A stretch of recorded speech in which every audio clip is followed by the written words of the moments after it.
welcome to the latest installment of PSG Talking. I'm your host, Ed, and on today's show, we're talking all about PSG's win over Lille and previewing the massive match against Liverpool in the Champions League. But before we get started, let me thank all of you out there who have subscribed to PSG Talk Extra Time on Substack. We really appreciate your support. Hope you enjoy the content we've been putting out. If you haven't subscribed yet, I hope you'll consider doing so. It's $5 a month, $50 for the whole year. You get access to more podcasts and articles from myself and top journalists who cover PSG. All right, joining me today, once again, we have Ethan from PSG Fan Club Boise. Ethan, I got a question for you. So I know that you follow Major League Soccer here in the United States, and I have to see where you stand on this. And there is a little bit of a PSG tie, so stick with me here. The Houston Dynamo and the Inter Miami are set to play here in a few hours. We're actually recording Sunday, March 2nd, midday, and so these two teams they're playing, and Lionel Messi was left off the squad list for Miami. I guess he's resting or whatever excuse that he gave. So this has prompted the Dynamo to release a statement basically apologizing for their opponent not playing its best player. And then they're also giving out like free tickets and popcorn. Who knows what else they're giving away. I don't recall PSG ever doing this if Messi missed a game. And so I just have to get your thoughts on this crazy. Is this just something that's unique to Major League Soccer? Oh man, I want to go off on some tirade saying, oh, promotion relegation would fix this, because there's a lot of things that are not ideal with Major League Soccer, but yeah, Major League Soccer is weird in that kind of way because, of course, like I said, no promotion and relegation, so like the players there are safe. You've had guys like managers like Bielsa in the past say that he would never call someone up to the national team if they're in the MLS because it makes players lazy, is what his quote was. Because there's no, even if you're sucking, there's no fear of relegation. And then, yeah, you've got a case like this where you've got one player that has, that is making up a massive percentage of the league's revenue. And when when he doesn't play, you're just I don't know. It's just so weird. You'll almost never see this anywhere else in the world. Maybe like the Saudi Pro League.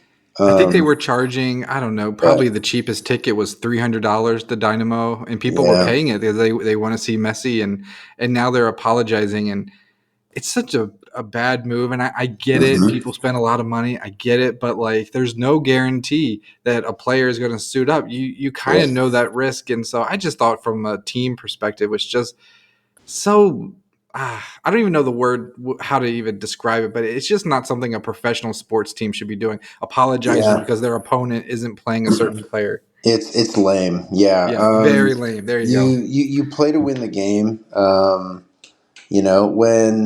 When your team or when my team in Major League Soccer is playing Miami, we don't care if Messi's playing. We just want our team to win. So Yeah. um, yeah, it is a pretty bad look for the league, and I didn't even actually know about this until you just told me now. But and yeah, we've kind of seen this a little bit with Inter Miami home games, games where Messi is kind of ruled out well in advance.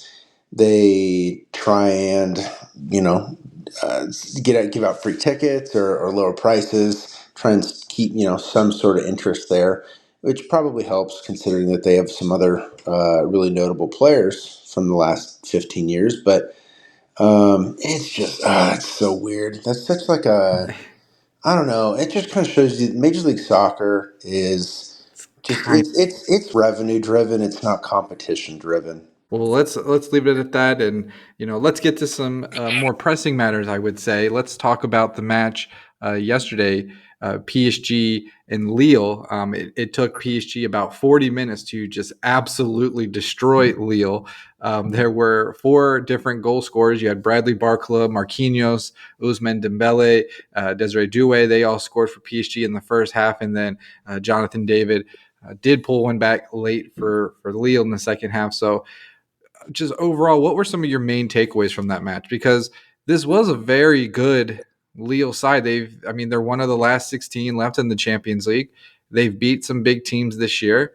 Um, I think that is a solid win going into the Liverpool tie. So what was your main takeaway from it? Yeah. Lille is a pretty good team. Again, this is a kind of long ago, but they did beat both Madrid clubs in the Champions League group stage or league phase. They hung with Liverpool for a bit. They did lose to them though, but yeah, Lille are definitely no slouches. I think it doesn't help that they. I want to see their away form is. It's like okay, they're a lot better at home, but most teams are. But it was what stood out to me. I'm always looking at numbers and statistics, and you don't want to just be like a box score watcher. It's important to like view the game with your eyes too. But I'm always keeping the numbers in mind, and the fact that we had 3.6 expected goals in the game, and 2.6 of that was in the first half. And that like the finishing was insane. Our XG, our expected goals on target for the whole game, 5.8. So if Lucas Chevalier was having a bad game, we possibly could have scored six. Um, in the first half alone, our XG on target was 4.8. So it probably should have been 5-0 at halftime. It was only four. I say only four. But our finish, I mean, this is kind of just like, and I'll admit, I was beginning to lose a bit of hope in October, November as well, as a lot of folks were. But I'm thinking, like, is the finishing ever going to improve? This has been an issue since the Champions League semifinals that happened in April and May last year. And I'm thinking, when are we just going to be able to start hitting the target? We were And creating the chances. We were hitting the oh post. I yeah, mean, we were like an inch away. oh yeah, we were always creating the chances. It's just that unless it was a literal tap in, there's a good chance that we weren't gonna score in a big chance. We've hit the woodwork so many times, and I was thinking like, is this just a team that is just going to be really bad at finishing, and they're just going to have to create so many chances to compensate for that? And then starting November, the first game that this really kicked off was the win against Salzburg. I think we just needed like an easy Champions League win to get us going. And since then, they've been on a tear. I mean, until that Salzburg game, I think our expected goals, we were probably, oh man, we probably missed out on like 6, 7, 8 goals across all comps. Like if you're looking at expected goals numbers. And then since then, we've massively outperformed our expected goals. So it's just so weird. Like as long as you have guys who you get them in chances well enough, often enough, as long as they're not awful finishers. Like no one until the last couple months, no one called Dembele even a good finisher. So but now he's just scoring for fun against. I mean, I think he scored something like 13 goals against 7 clubs that were in the Champions League knockout rounds since 2025 started. So yeah, it's just.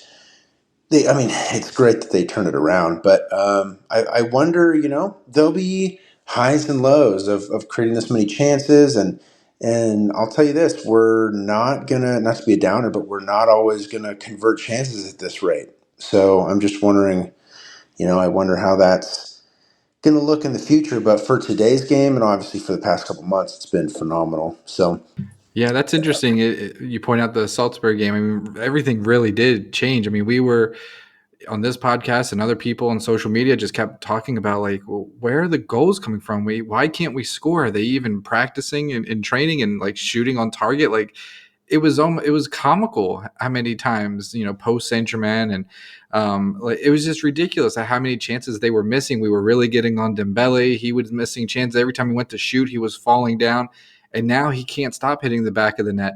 Due, who wasn't playing at all, he's come in, he's scoring, he's assisting. Gonzalo Ramos, when he comes in, he's usually the target man up front. He gets the ball and he's able to play a pass outside, out wide, or to find someone else or score himself. And I think in this game against Lille, I think Marquinhos scored the header. I mean, not the most beautiful goal you've ever seen, but it was a header. We've had shots from distance. We had really nice link up play. So like this is exactly what Luis Enrique has been wanting since he came here. He wanted it last season, but it's difficult with a player like Mbappe because he wants the ball and it's hard to really create off of him. This is what Luis Enrique's vision is: players interchangeable, running off of each other, quick passing, moving off the ball, pressing, that kind of thing. And we are seeing it. It took a little time to get here, but I think that's only natural when you have a lot of young players that are kind of all coming together. Maybe we were a little bit naive in thinking that it should happen a lot sooner. And this is just the natural kind of matriculation of this team, of they're finally getting to this point. And I say finally, but really, I think probably faster than it should. And that's credit to Luis Enrique. We were, I think, a little bit impatient. It was always going to take some time. They were creating the chances. There was the possession. And now we're seeing the fruits of all that labor. Yeah, totally agree with you. And yeah, I'm always with PSG. I'm always trying to look long term, and even I got to a point where I wasn't Lucho out, but I was getting close to thinking, is it time to move on? So, yeah, it's. I mean, Luis Enrique is not, I mean, no manager can ever be perfect, but he's not a perfect manager by any means. Um, but I'm thinking now, a lot of the decisions that he made last year, we're thinking, why would he make that sub? Why would he, put this guy in the starting lineup? It was probably he's thinking, maybe not for current ability, it's the best idea, but for the potential that that player could bring, if this works out exactly how I want it to, then it could be great. And last year, didn't quite work all the time. But now it's, a year later, guys have developed. We've got like the second youngest team in the Champions League. I think it's just us and Barcelona. And then there's a massive gap as far as teams that have any remote chance of winning it. Um, and well, I say us fans hung in there. We didn't have a choice. We don't make the decisions, but we hung in there. The team hung in there, and I mean, even if we get to a point where our this rich vein of form, insane finishing, even if it kind of dies down in the near future, right now we're creating chances at such a good rate that we're going to be one of the top teams in Europe if we just keep doing this. And given how young these guys are, I see no reason why we couldn't. So I do want to see how we're going to do this against some of the best teams in Europe, because Man City really weren't that good this year. I love Stuttgart. They're my favorite team to watch in Germany. Have been for years, but they're not as good as they were last year, and they were really no match for us. And so these teams that we've beaten in the Champions League, I mean, we had like 4 points after 5 matches, and then we ended with 3 straight wins. But you do have to look at those wins. I mean, even the one against Man City, they're not the best team ever. I feel like a lot of teams that beat Man City this year, they're thinking, oh, we just knocked off the reigning Premier League champions. We could really turn around, and then they usually kind of dip right back into their form. But we've stayed really hot during this, which is really promising to see. But I want to see against a team like Liverpool, Arsenal, Real Madrid, Inter, Barcelona. Can we do it against those teams? And the answer might be no right now, but I don't think that's not an awful thing. If we're going to always be a top six club in Europe, then we'll be good, especially with how young this team is. If sixth best ish is the floor for this team, then give it 2-3 years, and we're going to be just fine. So that's kind of how I'm thinking of the Yeah. whole situation. So The future is definitely bright. I echo a lot of what you're saying. I would love to see this against a top team. And funny enough, and we'll get to it here shortly, we will definitely get to see them against what some people say is the best team in Europe, in Liverpool. So we'll certainly get to see that. Just a couple more thoughts on Lille. Bradley Barcola. This is a guy who had big shoes to fill with Mbappe leaving for Real Madrid, and he stepped in, and he's just done scored 12 league goals so far, 6 assists. He's got 3 goals and 10 appearances in the Champions League, 3 assists as well. And then even the Coupe de France, he's got 2 goals and 2 assists. So this is a guy that is scoring and assisting at an incredibly high rate. And so I think we're going to talk about maybe some of our players that need to perform against Liverpool. And I think having Bradley Barcola in form is certainly going to help PSG. Against Lille, I really like that we were able to take off Nuno Mendes after an hour, as well as Hakimi. Which, side note, apparently they're not following each other. I don't know if you saw this on Instagram, which is like the most ridiculous thing. Like, if that's the worst they can drum up before a big match, then I'll take that, certainly. Yeah, But yeah, I saw that. That was pretty funny. Which, if you kind of, and I saw that and I was interested. So I looked at each of their yeah, recent Instagram posts, and neither of them have liked one of their Instagram posts in a while. So if they haven't followed each other, it's probably been for at least, or not following each other, it's probably been for at least like 2 months. So if this was like something that had obviously just happened, then maybe it'd be a concern. yeah. Like, oh, are these guys beefing or something? But I'm not really worried about it, given that doesn't seem like that's been the case for a while. So. Yeah, they've signed contract extensions. I think it's going to be just fine. I think that's a lot about nothing. I'm not too concerned about that.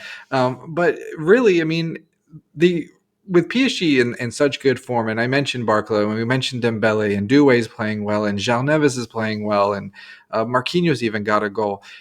We say all this and we're like, well, we don't know. Well, we can only play who's in front of us. And we played Lille, and they're our last 16 Champions League team. And the fact we blew them away, I think that's more something than nothing. And it's definitely better than the alternative. I would definitely not like to be back in what we were in September and October. I would much prefer to be where we are right now. And, if you are Liverpool, you watch this game, PSG and Lille, and I think they're saying all the right things publicly, but I think behind the scenes, they are trying to figure out how they're going to stop PSG because they are vulnerable on the wings, and PSG might have the best and most informed wing players in all of Europe right now.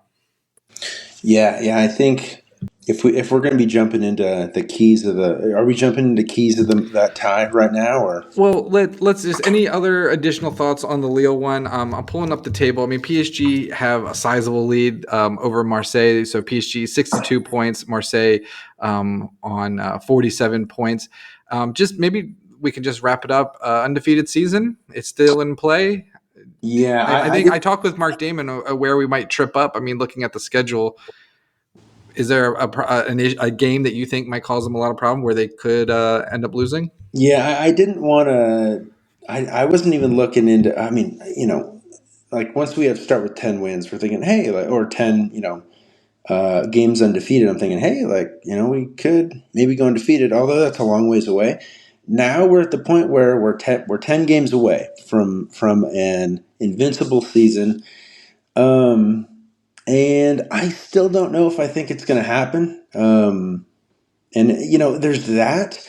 I would like us to get one of these records, either go invincible in the league, which has never been done in French football, to my knowledge. I think I've looked this up. I'm 95% sure it's never happened, even back in the like the 30s and the 50s. That, or I think we are about 3 or 4 games away from breaking 1991 to 1993 AC Milan's record for unbeaten away games. The record is, I think, 35. Nice. I think we're at 32 or 33 now. So I would like us to beat that away record. That'd be pretty cool. Again, it wouldn't be against the same competition because Serie A in the 90s was a juggernaut, but it would still be really cool to have that record. But games that we could potentially, let me check out our schedule. I mean, I'm not even going to pretend that. I mean, Marseille, yeah, they're in second, but we should be beating Marseille, even if we get knocked out to Liverpool earlier in that week in the Champions League. It's Marseille. Like we just. I'm pretty much never a homer where I'm going to be like, oh, we're going to definitely beat this team. I mean, you'll see that in a little bit for my Liverpool prediction, but the one team that I will literally never say that we're not going to beat is Marseille. That's the one exception. We're going to beat them. But then if you're looking down the line, the schedule is pretty favorable. We've already played a lot of the teams near the top in Ligue. We just played Lille. We played Stade Brestois. We've played Monaco. We have played, well, Lens aren't that good this year, but you I think look at it. the match against Nice. It's at home, April 22nd, late in the Yep. season. Yep. Nice, and I think the biggest issue is going to be Rennes in a week. Yeah, and squeezed in the middle of the Liverpool tie. Yeah, I think you're right. That's That one's certainly a red flag. that's the one that could be the hiccup to our unbeaten, to our invincible Liga campaign. That, yeah, Nice. It could be. I'm going to just look at right now if there's any other teams that are amazing away. No, and then anyone with an insane home record. I mean, the great thing is we've already played Marseille at the Velodrome, and they're not the. Oh, excuse me. Their away record's pretty good this year, but their home record's bad. So my bad. So I still don't think that Le Classique in 2 weeks is going to be an issue. But um, I mean, what isn't the no? Even I mean, Auxerre is not that good. I really like Auxerre. I have a buddy who's from there, but I mean, that one's even at home for us last game of the season, whereas, their home record's good, but that's not going to apply. We've already played them at home. So, it's definitely doable. It'd be real. I think it'd be It's super cool if we were able to do that. So, it's certainly a motivating factor, and I think it'll keep this. If they do crash out of the Champions League, that is certainly a record that I think will keep them going. And I also think for Ousmane Dembele, leading Ligue 1 in scoring, right now he's on 18 goals. He's 4 ahead of Mason Greenwood at Marseille. So I think if he can win top goal scorer, that would be amazing for him. And then assists. João Neves is right behind Cherki at Lyon. He has 9, Neves with 8. And so I think if we could go undefeated and have the top goal scorer and assist man, I think that would be, a really, really good season for what you said is a very young team. So I think still a lot to play for in Ligue 1, a lot of the reasons to keep watching. yeah. So we'll certainly keep paying attention. So let's set that aside. And now PSG are going to look ahead to Wednesday's clash against Liverpool in the round of 16 of the Champions League. They'll host the Premier League leaders for the first leg and then travel to Anfield on March 11th. So for the first leg, what sort of, I don't know if you want to call them tactics or mentality that you think that Luis Enrique will want his team to play with? Do you think with the crowd behind them in this first leg, do you think that they will maybe use their one advantage, which is on the attack? Do you think that they will try to push forward and put a lot of pressure on Liverpool? Or do you think they'll maybe sit back, keep possession and just kind of ease their way into the game? How do you see this one playing out in that first leg? Yeah. I think they're going to come out swinging. I think you kind of have to. I think Liverpool is the best team in the world right now. And I tweeted this earlier today, and because I mentioned this 3 weeks ago, that look, about this season, I'm not getting too excited until we get to the quarterfinals. As far as like our hopes of winning the Champions League, like we got to get to the quarterfinals, and then we're talking. And that kind of happened to work well given the draw that we've got. We were going to have either Liverpool or Barcelona with a, on paper, much more favorable quarterfinal matchup. Aston Villa or Bruges. And so it really, if we can get past Liverpool, then we have a very, very strong chance of winning the Champions League for the very first time. But it's going to be, it's going to be interesting. I think they are going to come out swinging though, because I think they're not going to be all down in the dumps if they don't get a win, because we didn't. We didn't win against Barcelona last year in the quarterfinal, the first leg, I don't think. Or did we? I can't remember. But we were down in the tie at some. No, yeah. In that first game, Barcelona did beat PSG, Yeah, and they it did. was a pretty convincing. I think it was Rafinha had a goal, and yeah, I think it was pretty convincing. And I think it was 3-1 or something like that. Yeah. So, exactly. so they're not going to be thinking, "Oh, we're screwed if we don't get the win here." Even though I would say this Liverpool team is better than Barcelona last year, because you can also say that we're improved from last year. So. But I think they are going to come out swinging. And yeah, if you look at their fullbacks, Trent Alexander-Arnold, phenomenal fullback in attack, but he's pretty clearly a defensive liability. And so it's going to be, I want to see both Nuno and Hakimi pushing up the field, but that's just going to leave us. And this is my key to the game. I don't know if Warren Zaire-Emery is going to start or if Neves is going to sit back deep, but whoever is the deepest midfielder, they're going to be the key to the game for me, because I think in this first leg, I don't think that Liverpool aren't going to sit in a low block, but I think they're going to look to counter us pretty frequently. And when we've got both of our fullbacks up, then just teams are naturally susceptible to that. I think whoever that midfielder is that's deepest, they're going to just have to be very, very defensively, solid.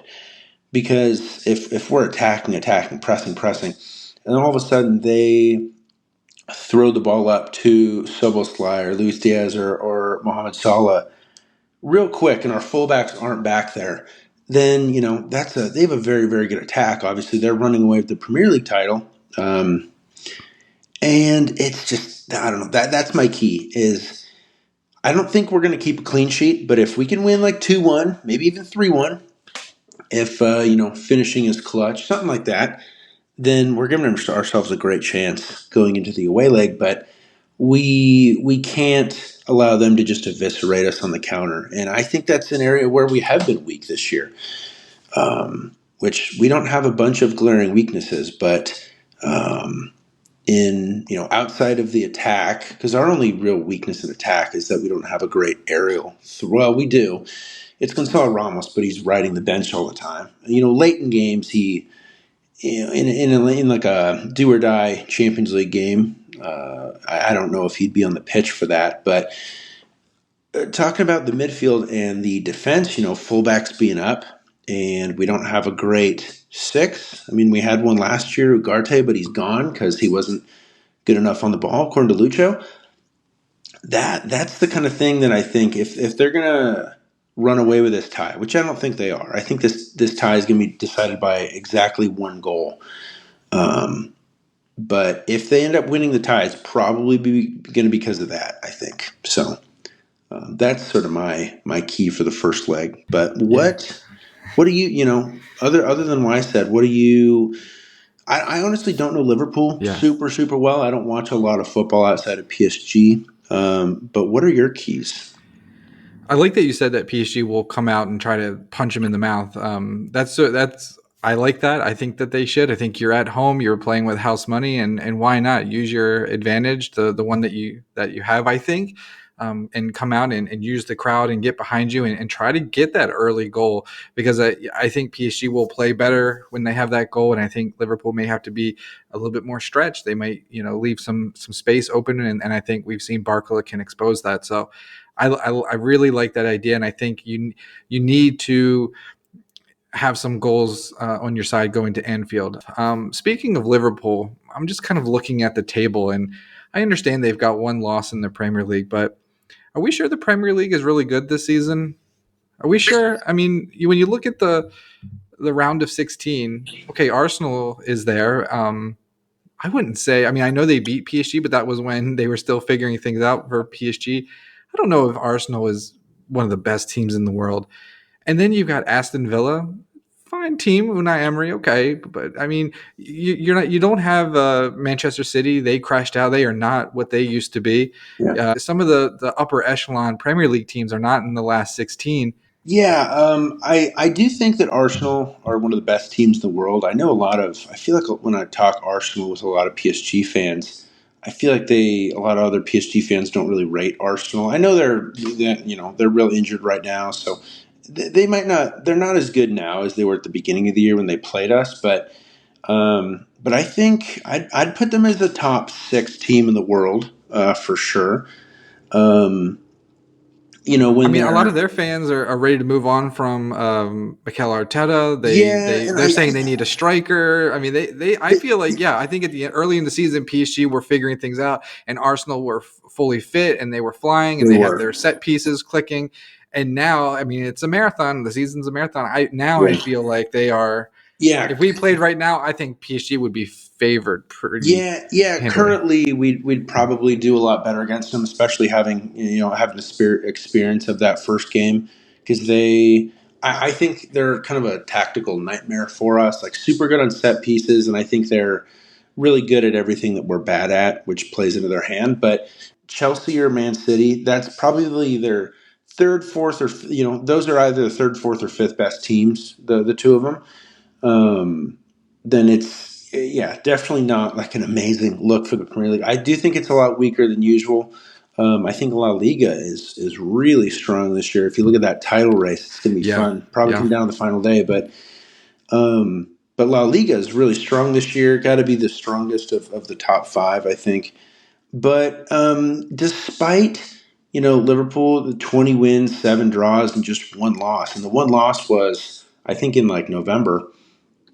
I still think that they're probably the best team in the world. One quote I've been thinking about a lot is that Luis Enrique said last week when the draw was made, or maybe it was right before the draw was made. It was right around there, but he said, apparently he had told the team that we will never be eliminated due to fear. If a team is, he basically was saying if we're going to lose playing confident, aggressive football. And it's just because the other team, they were just a little bit better that day. But we're not going to lose because of fear. And I love that, given that, some of our losses in the Champions League in the past, yeah. La Remontada, the one to Man United 2 seasons later, the one to Real Madrid a couple years ago, where Benzema didn't get called on that foul for Donnarumma. But those games, we lost. We lost all those because at a certain point we went like, "Oh man, like we could blow this," and then we did blow it. So We I were love. we were afraid to lose, and I don't think Yes. that's the case anymore. Yep. Yeah. That's dead on. So yeah, that's how I feel about it. So whatever happens in this tie, as long as we don't get completely demolished, then I imagine we're gonna, you know, stick up for ourselves and fight to the end. But I do love that quote, and you could see this last year against Barcelona. We were down. I'm thinking to myself like, man, like this could be it. Maybe it's been a decent Champions League run, something to build on. And then the team completely proved me wrong when I'm Yeah, thinking, okay, this could be it. And just another thing that I'm thinking about, yeah. same exact mentality here. I was thinking in the Lille game yesterday, a little bit of a rotated lineup. I'm thinking, okay, well, I don't know if we're going to win this one because pre Champions League game, like maybe our sights are set on the game in about 4 or 5 days, and I'm not sure how we're going to do. I'm thinking I'll take a draw on this one, and then we come out and we're at 4-0 in the first 40 minutes, and I went, once again, this team proves that they have a much stronger mentality than I do, and I'm just a Yeah. fan. I'm not even the one on the pitch, giving my body and my my mental state towards this game. You're So giving your mental state and your body for this podcast, Ethan. Yeah. I pretty much am. That's the You're extent of it, laying it though. on the line for us here. That's the extent of my of what I'm giving Yeah. in towards PSG. And Yes. these dudes, I mean, yeah, they've just. I love the way that they have proven me wrong lately. The doubts that I've had, like, can we ever get good at finishing? Oh, okay, I'll take a draw against Lille. No, they go out and they just smack them in the mouth right off the bat. All right, Ethan. So, let's get to starting lineups. It's always difficult to predict what Luis Enrique is going to do, but let's do our best. So, you go first. What does your starting lineup for Wednesday against Liverpool look like? Oof. Okay, so yeah, it's tough to know what he's going to do, but yeah, I'm going to go with the normal. The defense should be as expected: Donnarumma, Hakimi, Marquinhos, William Pacho, and Nuno Mendes.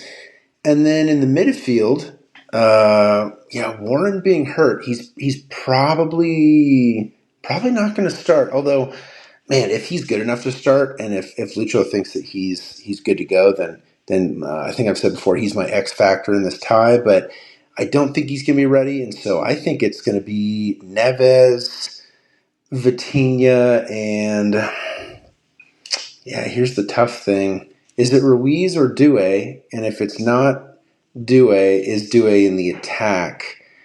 Um, I mean, if you think Luis Enrique, to your earlier point, is going to come out and try to just go full on attack, then it would make sense yeah. to go Due over Ruiz. Yeah, okay. I'm gonna go. I'm gonna guess that. I'm gonna guess Okay. that he goes Due over Ruiz, and then the attack's gonna be Kvara, Barkle, and Dembele kind of interchanging. Kvara might probably. I think Kvara will be more central than the other two more frequently, but like you've said, it's pretty interchangeable, and they're going to be moving Yeah. around a lot. So If I'm not mistaken, Liverpool were one of the teams that were interested in Kavar. So, they'll have a pretty decent scouting report on him and know what he yeah, likes to do and maybe what he can't do. But I think I'd rather have him on our side than have him over at Liverpool. So I think he's going to be an important player. And, for my starting lineup, I think I echo pretty much everything you said. Except I think that Fabian Ruiz will get the start in the midfield along with João Neves and Vitinha, mostly because I think he's the safe option, and I like having Due on the bench as someone you could bring in with, I don't know, 20, 30 minutes remaining in the match and see if he can create something as you go for a late goal with Liverpool, maybe breathing a little heavily. If PSG if they need to get a goal and equalize or something like that, I like having Due come off the bench. And yeah, yeah, as we said, the front three are going to be interchangeable, and you really have to do that. You want to try to confuse Virgil van Dijk and Konate. You want to confuse them a little bit, try to get them looking around, and maybe they make a mistake. But it's going to be hard to force them into a mistake because they are two of the best, I would say. yeah. I just looked at Due's match logs recently, and he came off the bench in the second leg against Stade Brestois, but recently in all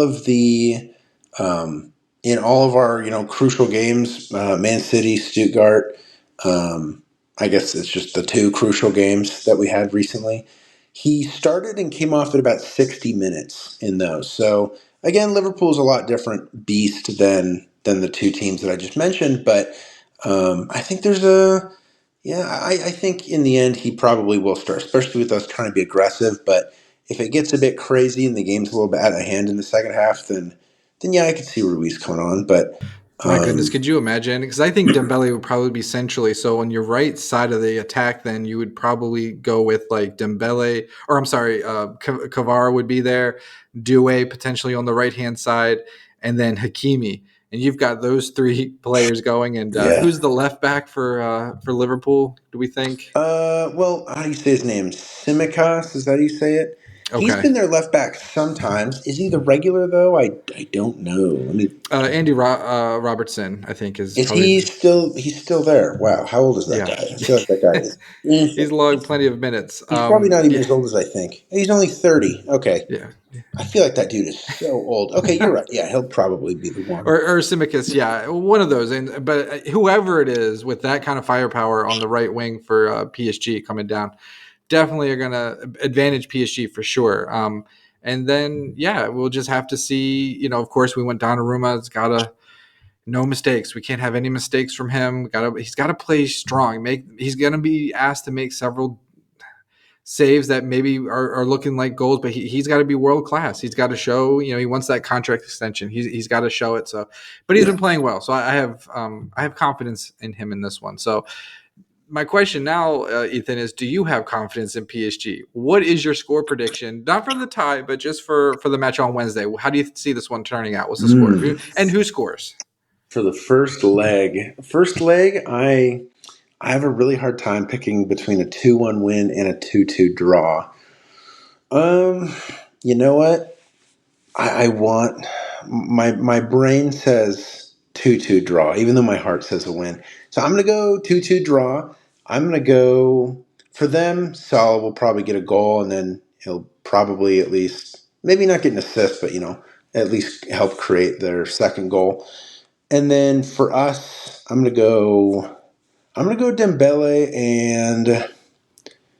go Dembele and like either Due or Vitinha. I'm gonna go like a midfielder.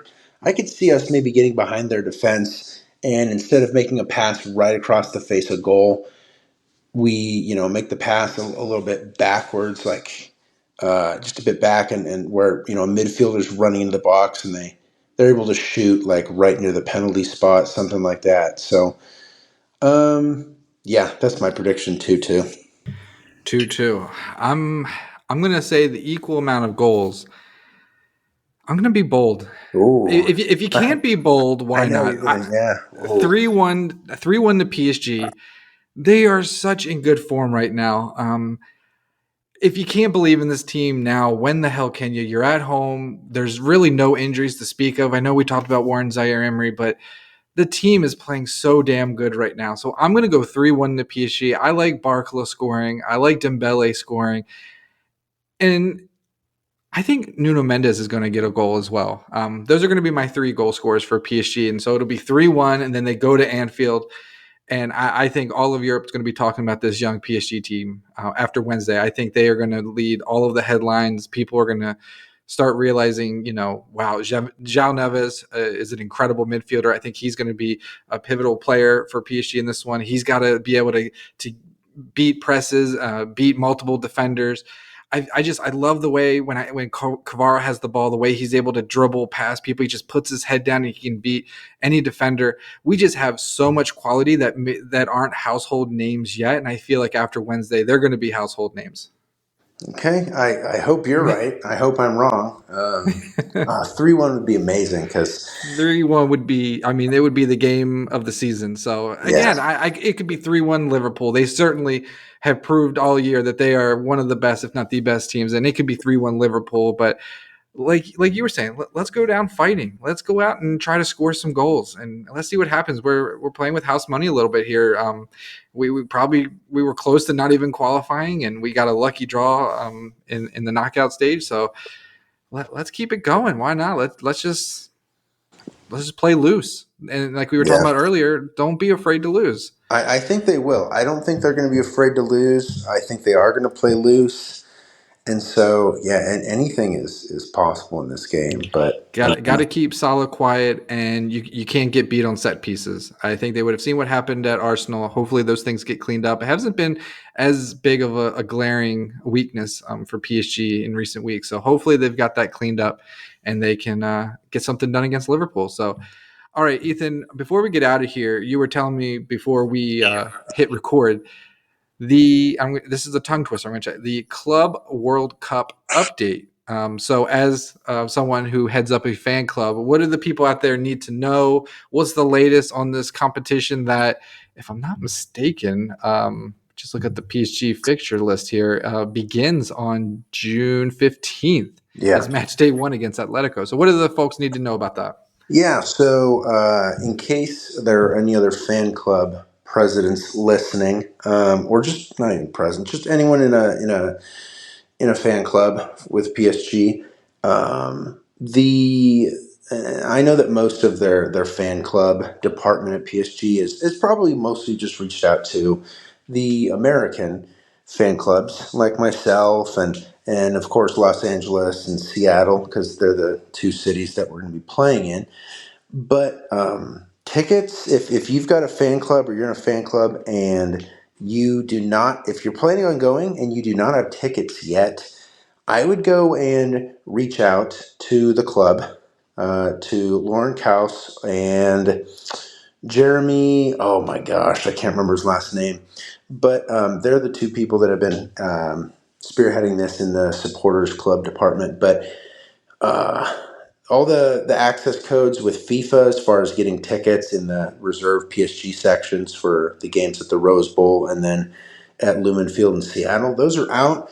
I think there's just a couple more days to go ahead and get those. I think it ends on maybe March 8th or 9th, something like that. But I know there's going to be, I'm sure it'll be way more than this, but just as far as fan club numbers that I've been given right now, there's going to be at least 100 people at each game. Just from the Nice. fan clubs of, just from like the West Coast fan clubs, like San Francisco, Los Angeles, Seattle, I think even Vancouver, of course. The Boise fan club here is very small in comparison to those, but my wife and myself, we will be at the second game of the Rose Bowl against Brazilian club Botafogo, as well as the game 4 days later against Seattle Sounders in Lumen. You've been to the Rose Bowl before, right? Funny enough, I'm from, I think I've said before, I'm from Los Angeles. I did grow up a USC fan, though. So Yeah. to me, the Rose Bowl, I mean, we're the USC football is the most decorated team in Rose Bowl history, but it is our rivals' stadium. Yeah. So I've actually never been inside of the Rose Bowl. Been outside it plenty I've of times, been but I've been before, and just for you and anyone else who's going to be making the trip. I mean, this is almost like our version of like an English stadium. I mean, it is plopped down right in the middle of a neighborhood, and you can't drive to it. You have to take a bus, and you've got to park. So just Mhm. be prepared. Anyone who's going and you think that you could just drive up to the stadium, not necessarily going to be the Yeah, case. yeah, yeah. Good point. It is. I mean, just like the Coliseum in downtown Los Angeles, massive stadium, seats 90 something thousand, and you might think, well, there are stadiums that are larger. The difference between a 90,000 seater stadium like Camp Nou in Barcelona and the Rose Bowl is that Camp Nou is built up. You know, it's tall. It's a tall building. It's a tall stadium. The Rose Bowl is not nearly as tall. Like the worst seats in the Rose Bowl are legitimately 100 yards from the field. So Yeah. it's a cool stadium, but if you are really far away from the pitch, it might not be the best game to watch of all time from inside the stadium. But iconic stadium, and it'll be super cool to finally go in there for the first time. I can see where my USC Trojans have won, Yeah. many national championships and Rose Bowl titles. So yeah, it'll be sick. And then the game, in Seattle a couple days later, that one will be cool. That's definitely more of a traditional stadium in downtown. Will they have natural grass there for that one? Because they usually it's synthetic, right? Yeah, I believe they will have natural Okay. grass. I think they're putting Gotcha. it in. Yeah. Yeah. Well, with the World Cup too, it makes sense to make Hmm. that Yeah. switch over. Yep. Yeah. Yeah. So, anyone in fan clubs out there, definitely get on that if you don't have your match tickets from FIFA yet. So, Yeah. I think well that is a good shot. It is definitely sneaking up on us. I'm going to see if maybe we can't snag some press passes or figure something out. It's a little bit challenging. Some of the games are midweek, and so yeah. just traveling all that is difficult. But if you can make it, definitely try to go get your hotel locked in, get your flights and all that, and your accommodations because it'll be fun. And we don't get to see PSG all that often, and it'll be a nice little precursor to the World Cup the following year. In 2026, it'll be in Canada, US, and Mexico. So a lot of the PSG players will be over here once again. So it'll be enough. This will kind of like whet your appetite just a little bit before the big tournament next year. Yeah. Should be good. Yeah. Yeah, I'm not taking the club especially. I mean, imagine if we go win the Champions League this year. I'm not going to be too concerned if we don't win the Club World Cup because as much fun as I'm going to have going to two games, I do feel like it's a little bit of a cash grab by FIFA, given Yeah, a little that bit. it the old World Cup, the Club World Cup format was only the Champions League winners of each continent, and now it's this just big, massive thing. So I'm going to be treating them more like friendlies. I know the team won't. I know they're going to go out, even if they just won the Champions League 2 weeks before. They're going to go out and play crazy, but win or lose, I think it'll just be cool. And I'm just hoping for no injuries. I hope Yep. that there's good squad rotation. I hope we get to see a lot of the different guys. So, A lot of the Mayulu, some of the younger players getting out there, get a chance to learn their names and see who they are, and maybe potentially Luis Enrique can bring them along in the seasons to come. So yeah, definitely put that on your calendar if you haven't already. It's coming up. Summer will be here before you know it. Ethan, we've gone long. I appreciate you sticking around. Thanks so much for joining me and talking all things PSG. Really appreciate it. Thank you, everyone out there, for listening to this high quality podcast. We really appreciate your support. Of course, we'll have a lot more on all things PSG. We'll probably have a show after Wednesday to recap everything went down. But until then, bye for now.